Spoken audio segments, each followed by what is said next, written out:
Hello and welcome to another episode of the Tejano Traveler. I'm your host Wally, and today we are in South Texas on the Tropical Trail, taking a look at the Lower Rio Grande National Wildlife Refuge.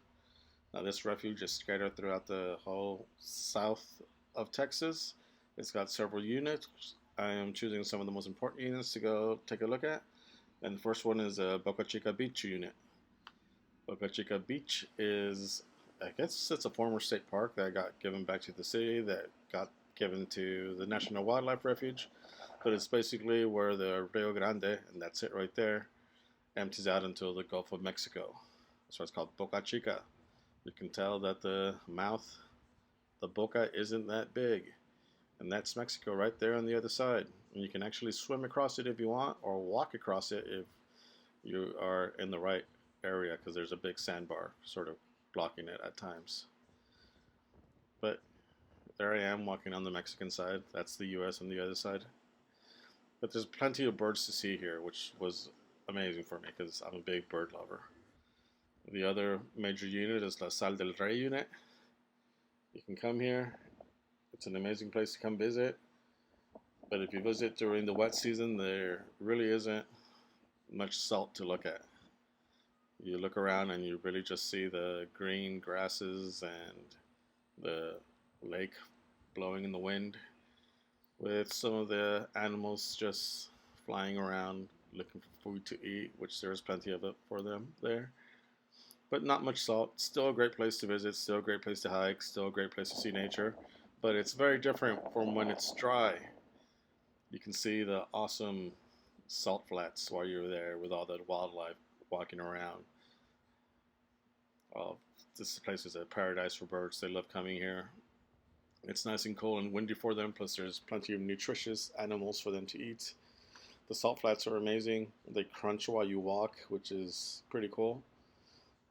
These salt flats have been used by Native Americans to season and preserve their food for countless of hundreds of years. And of course, when the Spaniards got here, all mineral rights were for the king, so that's why they call it La Sal del Rey, the salt of the king. And when the sun's going down, it looks beautiful and amazing. The other part of the National Wildlife Refuge is the East Lake unit. This is more of a hike to get to, but you get to see some awesome grasses and mesquite trees. And at one point, I thought I got lost. And once I thought I got lost, I'm like, oh, well, there it is. There's the lake. Let me just walk over it. So I walked through cactus, brush, mesquite, and then finally found the dry lake bed, only to find that the trail was right next to me. So keep looking for that trail. It's there. I promise you. Don't be dumb like I was. So this is kind of sort of like a cross between Sal del Rey during its dry season and during its wet season.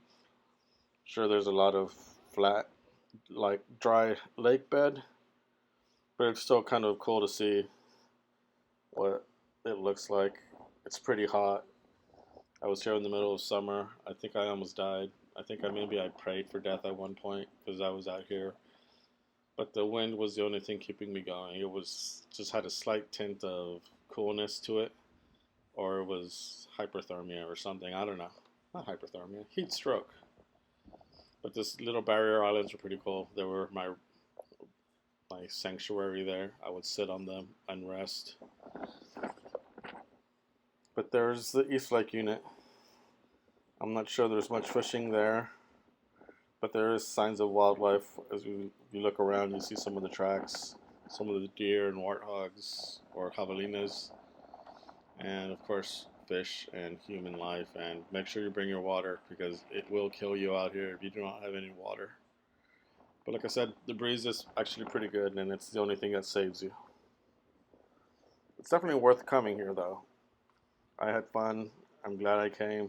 I'm glad I can finally say I've seen the Lower Rio Grande National Wildlife Refuge, and I really felt like that turtle right there, dead and dying, and poor thing. So finally, I was able to get back on the trail.